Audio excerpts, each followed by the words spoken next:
하나님의 사랑하심을 받은 형제들아 너희를 택하심을 아노라. 이는 우리 복음이 너희에게 말로만 이른 것이 아니라 또한 능력과 성령과 큰 확신으로 된 것임이라. 우리가 너희 가운데서 너희를 위하여 어떤 사람이 된 것은 너희가 아는 바와 같으니라. 아멘. 네, 오늘도 함께 감사합니다. 하늘 복 많이 받으십시오. 함께 감사합니다. 네.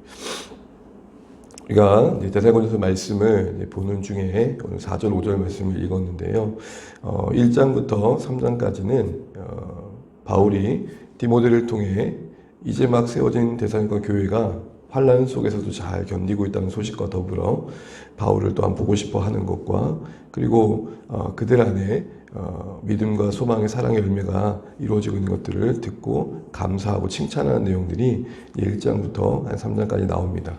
또한 그 가운데 일부 가운데 바울에 대한 오해가 있는 것들을 또 해명하는 부분도 나오고요. 이 모든 전반적인 내용들은 한마디로 격려해 주는 겁니다.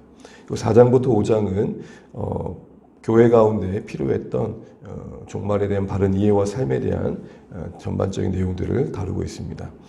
그런 중에 우리가 4절 말씀을 읽게 되면 바울은 그들을 앞서 그들 안에 맺혀지고 있는 믿음과 소망과 사랑의 모습들을 격려하면서 4절을 이렇게 시작합니다. 하나님의 사랑을 받는 형제들아 너희의 택하심을 아노라 라고 하나님의 선택, 택하심에 대한 이야기를 꺼내고 있습니다.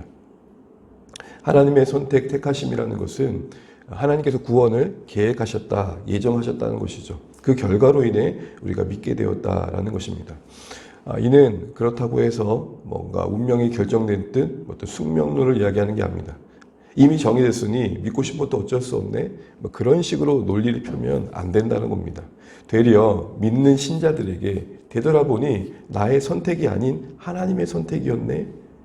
나의 의지가 아닌 하나님의 의지였네.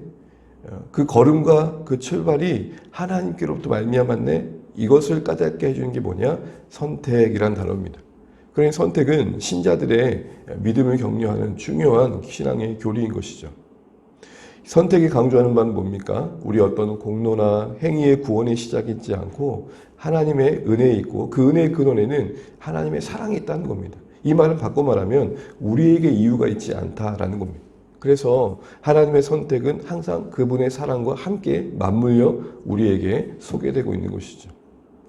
이것을 데살로니가 교회 성도들에게 갑작스럽게 꺼냈던 이유는 앞에 언급했던 데살로니가 교회들의 그 아름다운 모습, 믿음의 역사와 소망의 인내와 사랑의 수고의 이런 아름다운 건강한 모습들은 사실은 데살로니가 교회의 어떤 실력이기보다는 하나님의 은혜이고 또한 더하여 바울의 실력이기보다는 바울의 어떤 대단함보다는 하나님의 위대하신 은혜의 결과라는 것을 강조하는 것이죠. 더 나아가서 교회의 신앙이 데살로니가 교회 성도들의 신앙이 계속해서 견실해지기 위해서는 그 신앙의 근거를 이런 선택하신 하나님 그 중심에 있는 하나님의 사랑에 둘 수 있어야 된다라는 겁니다. 제가 수요 기도회 때 이런 말씀을 드렸습니다. 우리의 신앙의 확신은 하나님의 확실함 위에 있어야 된다. 우리가 확실해지는 게 중요한 게 아니라 우리의 확신을 분명하신 그 하나님의 약속과 신실하심 위에 둘 필요가 있다는 겁니다. 그러니 하나님의 사랑에 기초한 그 선택하심을 데살로니가 교회 성도들에게 다시 한번 언급했던 이유는 너희들의 믿음의 근거를 하나님께 두어야 된다 이런 목적일 것입니다. 그러면서 이 선택에 대한 이야기를 하면서 이어진 5절의 말씀을 보면 이는이라고 시작합니다. 이는이란 말은 바꿔 말하면 내가 그렇게 생각하고 확신하는 이유는 이라는 거죠. 이렇게 보면 택하심 위에 나오는 이는 이하의 내용은 결국 선택이 어떻게 하면 확신할 수 하나님의 선택받았던 것을 어떻게 하면 알 수 있겠습니까? 라는 것에 대한 답이 되는 것입니다. 말씀드린 것처럼 하나님의 선택은 하나님 편에서 우리 가운데 행하시는 일들이기에 우리 편에서는 사실 보여지지 않는 일들입니다. 누가 선택받았는지 그렇지 않은지를 알 수 없죠. 그러나 그것이 어떻게 하면 과시화되느냐 창세전에 이루어진 이 하나님의 구원의 큰 경륜과 계획이 어떤 한 인생을 부르심이 어떤 걸 통해 이루어지느냐 할 때 그 답이 이는 이하에 나오는 겁니다. 어떻게 이루어집니까? 바로 5절 말씀을 보게 되면 그것은 복음을 전하는 신실한 사역자들, 또 복음을 전하는 성도들 통해 이루어진다는 걸 보게 됩니다. 5절 말씀 같이 다시 한번 읽어보겠습니다. 이는 우리 복음이 너희에게로 말로만 이룬 것이 아니라 또한 능력과 성령과 큰 확신으로 된 것입니다. 우리가 너희 가운데서 너희를 위하여 어떤 사람이 된 것은 너희가 아는 바와 같으니라. 아멘. 여기서 보게 되면 너희를 내가 하나님께서 택하셨다고 정말 확신하는 이유는 하면서 떠내는 이유는 바로 복음이 그들에게 전해지는 과정, 또 그 가운데서 사역자들 그들이 어떠했는지를 다루고 있습니다. 한마디로 말하면 사역자들의 어떤 효과적인 말씀 사역을 통해서 하나님의 선택하신 백성들이 누구인지, 또 하나님의 계획하심 안에 있는 사람들이 누구인지가 과시화되어지고 드러나게 된다라는 것들을 우리는 여기서 통해 알게 되는 것입니다. 전해지는 복음을 통해서 하나님이 부르시는 사람들이 누구인지를 알게 된다는 거죠. 그런 선택하심이 드러나기 위한 그럼 효과적인 사역은 뭐냐라고 할 때 오늘 바울은 간단하게 3가지 정도를 언급하는데요. 첫 번째는 사역자들과 복음의 관계가 점검되어야 한다는 겁니다. 복음을 전하는 자들과 복음이 점검돼야 됩니다. 이걸 어떻게 알 수 있냐? 이는 다음에 복음을 뭐라고 설명합니까? 하나님의 복음, 예수님의 복음이라고 하지 않고 우리 복음이라고 말합니다. 이는 우리가 전하는 복음이라는 말도 있겠지만 또 하나의 의미는 그 복음이 전하는 우리 안에 이미 받아들여졌음을 말하는 겁니다. 다시 말해 그들에게 복음이 되지 않는 내용을 전하는 게 아니라는 겁니다. 전하는 자의 입장에서 복음이 복음되지 않을 때 여러분 그게 효과적인 사역이 될 수 있을까요? 전하는 자의 입장에서 복음과의 관계가 분명하지 않을 때 전하는 자신도 믿지 않는 내용을 전한다고 하면 그게 말이 되겠습니까? 식대로 예를 들면 그렇습니다. 여러분 호랑이를 실제로 대면한 사람과 호랑이를 공부한 사람은 다를 것입니다. 표현하는 게 다르죠. 이미 표정부터가 다른 겁니다. 왜요? 이미 생생하게 경험했기 때문에 정말 저 사람은 호랑이를 만난 사람인 것을 듣는 자가 압니다. 바로 그런 걸 말하는 겁니다. 우리에게는 복음이 우리 복음인가? 그냥 어렸을 때부터 교회를 다녀서 익숙해진 복음인가? 죄송해요. 이런 표현을 써서 서당께도 3년이면 풍어를 입는다고 교회를 다니다면 그냥 들었던, 귀로 동냥하며 들었던 복음에 대한 지식 정도로 나는 복음을 전한다고 하고 있지 않는가. 그래서 기도해야 될 게 뭐겠습니까? 하나님, 복음이 나의 복음 되게 해주십시오. 그래서 복음이 머리로 이해가 되고 그게 가슴이 되고 나의 삶이 되게 해주십시오. 머리에 있는 가슴이 가슴으로 오는데 꽤나 오래 걸린다고 합니다. 그 별로 안 되는 거리인데 어떤 사람은 평생 걸리기도 하고요. 그러나 중요한 것은 복음이 우리 복음 되는 거죠. 이를 제안할 수 있는 것은 바리새인들을 떠올리면 분명할 것 같습니다. 그들처럼 율법과 계명에 탁월한 자가 어디 있었습니까? 근데 정작 율법으로부터 가장 먼 자리에 있던 자들이 그들이었죠. 우리 복음이라는 바울이 하는 표현 속에서 그가 전하는 자로서 복음을 우리의 복음으로 고백했던 사실 속에서 우리는 정말 다시 한번 복음과 우리의 관계를 점검해 보게 됩니다. 나도 믿지 않고 나도 사랑하지 않고 나도 살아내지 않는 복음이 전해진다고 할 때 얼마나 효과적일까? 그런 의미에서 우리는 복음을 전하는 입장에서 VIP들을 위해 기도를 많이 하지만 오히려 저는 복음이 우리 가운데서 더 복음되기를 더 기도해야 될 것 같습니다. 왜요? 그게 복음 전하는 자를 만드는 시작이 되니까. 하나님 저 사람 믿게 해주세요 라는 기도도 분명히 해야겠지만 하나님 내 안에 복음에 대한 신뢰가 충만하게 해주세요. 이 기도는 더 절실한 겁니다. 자연스럽게 이어지면서 그렇다면 효과적인 사역이 되기 위해서 뭘 어떻게 해야 되느냐. 이런 복음과 전하는 자의 관계가 분명해지기 위해서는 두 번째로 복음에 대한 신뢰가 필요합니다. 우리 5절 말씀 다시 한번 보시게 되면 우리 복음이라고 하면서 이어서 이렇게 말합니다. 우리 복음이 너희에게 말로만 이룬 것이 아니라 라고 말합니다. 이르렀다. 복음이 그들에게 전해졌다. 증거됐다는 표현이겠죠. 그런데 우리가 복음을 전했다라고 하지 않고 있고 복음이 너희에게 이르렀다라고 말합니다. 주체를 전하는 자에 두지 않고 복음 그 자체에 둡니다. 강조하는 거죠. 분명 그들이 전했습니다. 그런데 바울은 의도적으로라도 우리가 너희에게 복음을 전했다라고 하지 않고 있고 그 주체를 자신에게 두지 않고 있고 복음이 너희에게 전해졌다. 그러니까 복음이 이랬다라고 말하고 있는 것입니다. 말씀이 이랬다라고 말하는 것입니다. 여러분, 복음이 우리 복음 되기 위한 중요한 점검된 사실 하나가 뭡니까? 나는 정말 얼마나 복음을 신뢰하는가라는 거죠. 복음이 뿌려졌을 때 복음이 역사한다라는 신뢰가 필요한 것입니다. 내 어떤 언어의 선택들과 또 나의 어떤 표현 속에서 나의 어떤 설득 속에서 이루어질 일들이 아니라 복음 그 자체가 열매를 맺는 씨이며 생명이다. 이 사실이 우리에겐 점검되어야 되는 겁니다. 바울은 의도적으로라도 우리가 너희에게 복음을 전했다라고 하지 않고 우리 복음이 너희에게 이르렀다. 마치 복음이 다리가 있고 그래서 걸어가고 달려가는 것처럼 표현됩니다. 복음을 살아있는 인격체로 표현하는 거죠. 그런 의미에서 바울은 또 그 사역팀은 복음에 대한 신뢰가 있었기 때문에 그 복음이 우리의 복음이 될 수 있었음을 보게 됩니다. 마지막으로 정말 효과적인 사역이 되기 위해서 필요한 게 뭔가라고 할 때에 성령과 그로 인한 능력과 큰 확신이 필요함을 말합니다. 한마디로 전하는 자 입장에서 성령을 의지해야 된다는 것이죠. 여러분 5절 중반절을 보게 되면 덧붙여 또한 성령 능력과 성령과 큰 확신으로 되었다라고 이야기하고 있습니다. 이런 효과적인 사역이 있었기 때문에 너희 안에 임하는 그 하나님의 선택이 드러날 수 있었음을 말하는 것이죠. 열매 맺을 수 있음을 말하는 것입니다.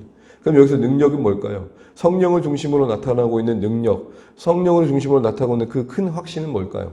일단 능력이라고 하면 뭔가를 가능하게 하는 것들이 뭐죠? 복음을 전하는 가정 속에 어쩌면 수반되어지는 어떤 기적과 같은 일들일 수도 있을 겁니다. 귀신이 쫓겨나간다든지 병이 고쳐진다든지 다양한 이야기들을 할 수 있겠죠. 그러나 더 본질적인 것은 말씀이 그들 안에 이르렀을 때에 열매 맺는 그 모든 일들일 것입니다. 말씀이 깨달아집니다. 말씀 앞에 자신을 보게 됩니다. 그래서 회개하게 되고 돌이키게 됩니다. 그 안에 거듭나게 하시는 생명의 역사가 일어납니다. 그래서 죄인이 성도가 되고 하나님의 원수가 하나님 자녀가 되는 놀라운 일들이 일어나는 거죠. 이걸 성경이 능력이라고 말하고 있는 것입니다. 그러므로 여러분 우리가 기대할 능력, 우리가 기대할 기적은 바로 이와 같은 것이겠죠.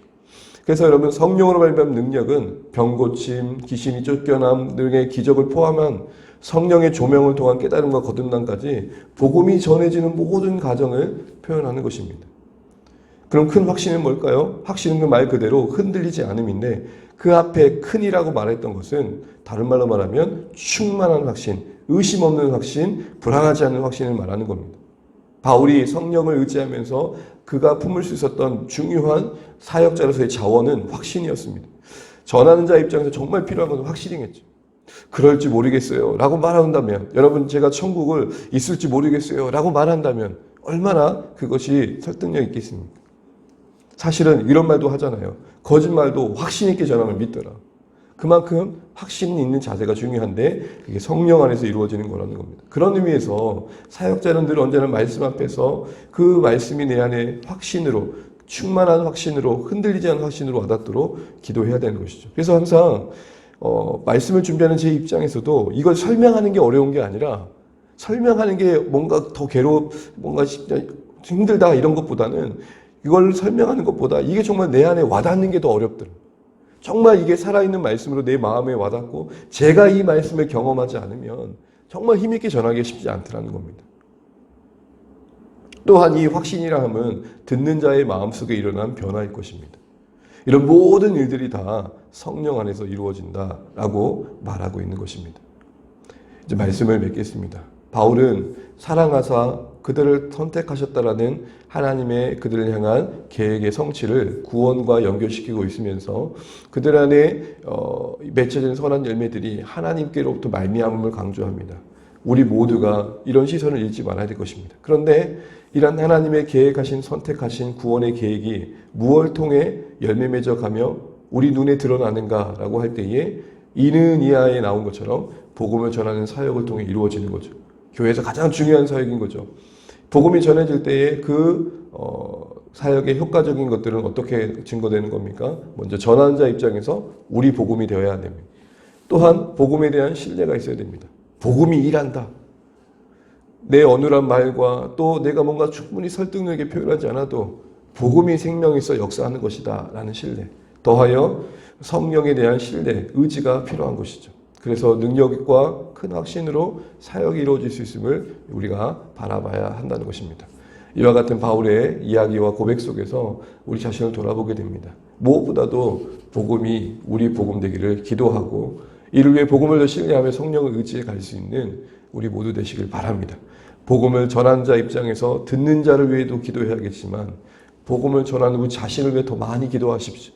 어느새 복음이 익숙해지긴 했지만 충분한 능력과 확신으로 내 안에 역사하지 않고 있다면, 복음이 나를 일으키지 않고 있고 복음이 나를 다시 한번 소망케 하지 않고 있고 복음이 나를 바꾸지 못하고 있다면 여러분 전할 수는 있겠지만 그 복음이 얼마나 능력이 있겠는가라는 생각을 해보게 되는 것이죠.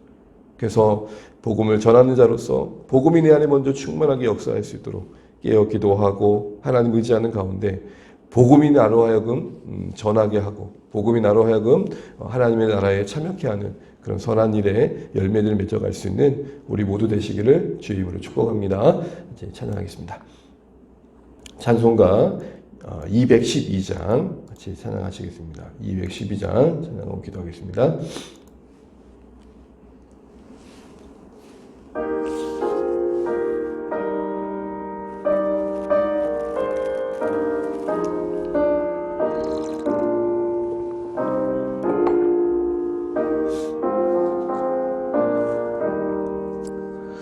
겸손히 죄를 섬길 때 괴로운 일이 많으나 구주여 내게 임주사 잘 감당하게 하소서.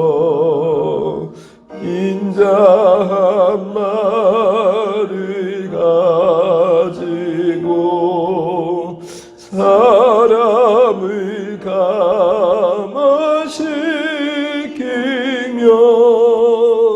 갈 길을 잃은 무리를 잘 인도하게 하소서.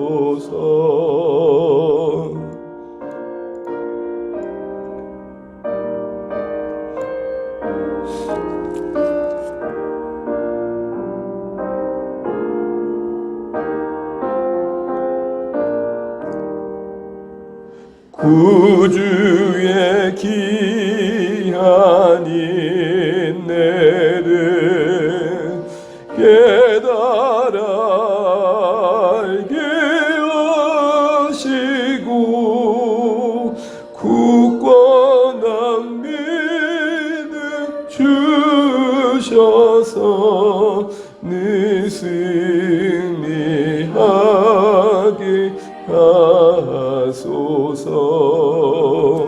장래의 영광 비추사 소망이 되게 하시며 구주와 함께 살면서 참 평강 얻게 하소서.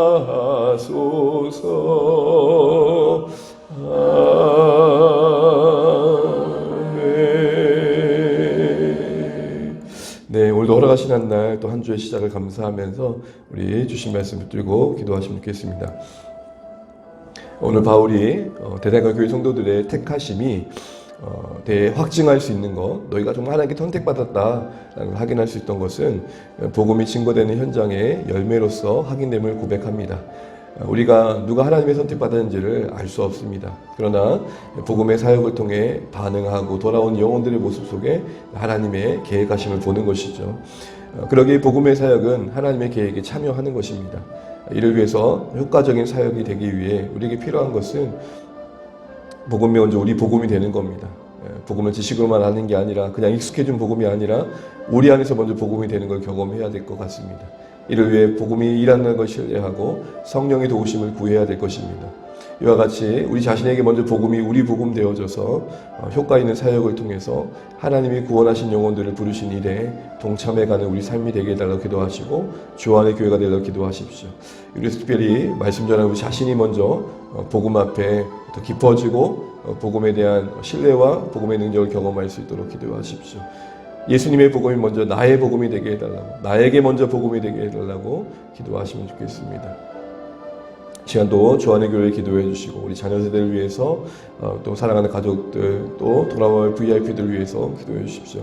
연말에 추운 겨울에 고통당하고 있는 자들을 위로해 주시고 또 분쟁과 갈등 위에 성탄에 오신 예수님의 그 평강이 이 땅에 임할 수 있도록 또 기도해 주시고 이 나라 이 민족의 또 지도자들이 또 위정자들이 또 정말 하나님을 두려워할 줄 알고 자신들이 주어진 책임을 잘 감당할 수 있도록 기도해 주시기 바랍니다. 또한 이 땅에 세워진 교회들이 강건할 수 있도록 기도해 주십시오.